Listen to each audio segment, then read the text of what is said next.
Blumenthal. Senator Moran. Mr. Chairman, thank you. Thank you to you and Senator Markey, and thank you for our witnesses for your presence here today. I chair the subcommittee of this full committee on consumer protection and data security.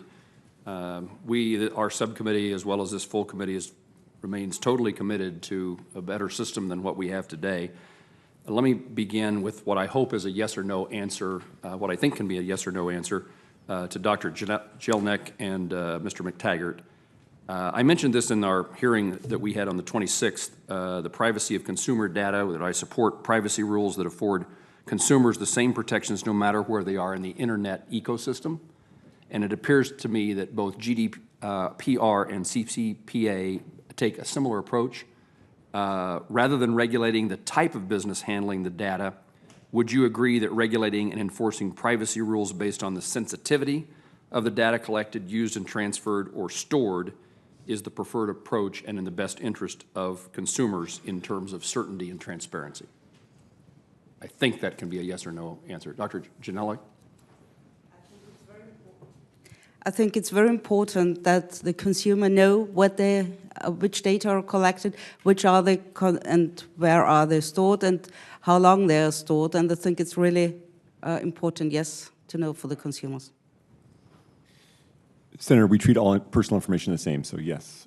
That's the point, Dr. Janelli, that I'm trying to get to. It doesn't matter what ecosystem in the internet world you're in. It doesn't matter who the provider is. We want people to be treated the same. Yes, the people have to be treated the same. Thank you very much.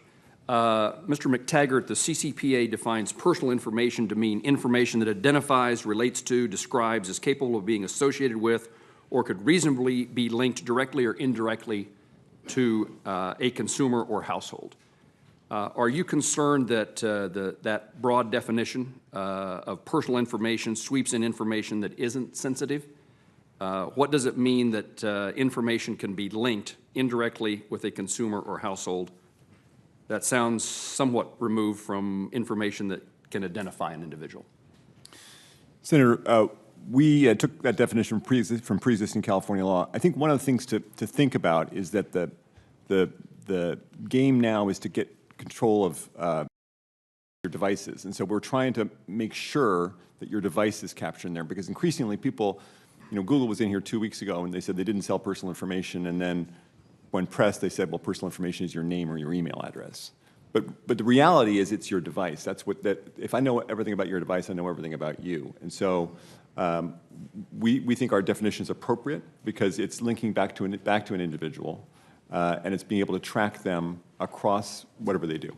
If I understand correctly, what I described as broad is intentional to alleviate others having a narrow definition.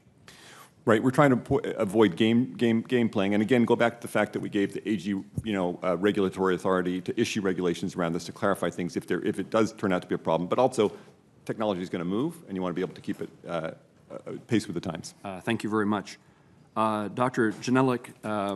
Mr. McTaggart's testimony described the differences between CCPA and GDPR, and one of the specific points he made was that GDPR's requirements of obtaining consumer data, obtaining consumer approval before collecting and processing their data would specifically harm new entrants to the marketplace, since consumers are far less likely to provide upfront consent to newer, lesser-known companies. Do you think that Mr. McTaggart's criticism of GDPR is valid? I think it wasn't a criticism in that case. It's a different approach, because I think it's important that you know if somebody is collecting your data and that you can give the consent for the processing. This may be a follow-up to you, or maybe you, Mr. McTaggart. It's obvious, at least to me, that larger companies like those we had in front of us recently, they have large legal departments, compliance officers that allow them to better react or respond to the regulations proposed by either California or the European community. But smaller and newer companies are not likely to have those resources. Do you have any concerns regarding this impact that the enforcement actions related to GDPR compliance could have on small entrepreneurial businesses? Either one of you. as the enforcement action, as the fines are only the last step, I think it's no problem because we can make warnings and reprimands at the first. Two, not only fines, that's the first thing. And the second thing is, the second issue is the fines have to be proportionate, always proportionate. It's always also proportionate to the, if it's a big or a small company and how they try to comply before. It's not that it's possible to fine a small company as a big company, because a small company has a different revenue and has a different approach.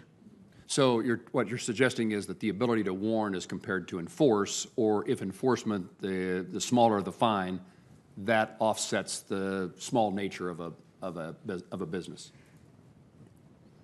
No, it doesn't. It doesn't be dependent of the small or big business. It depends of the nature of the business, because also a small business, if they are doing in health apps, they have 2 people, but they're doing in health apps.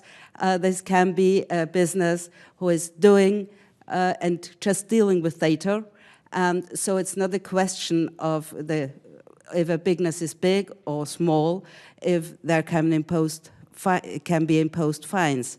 It's a question of the nature of the business and of the nature of the infringements. Article 83 of the GDPR shows us 11 grounds how to impose the fines. Thank you very much. Well, I've had a chance only to visit with 2 of you. I appreciate all of you being here.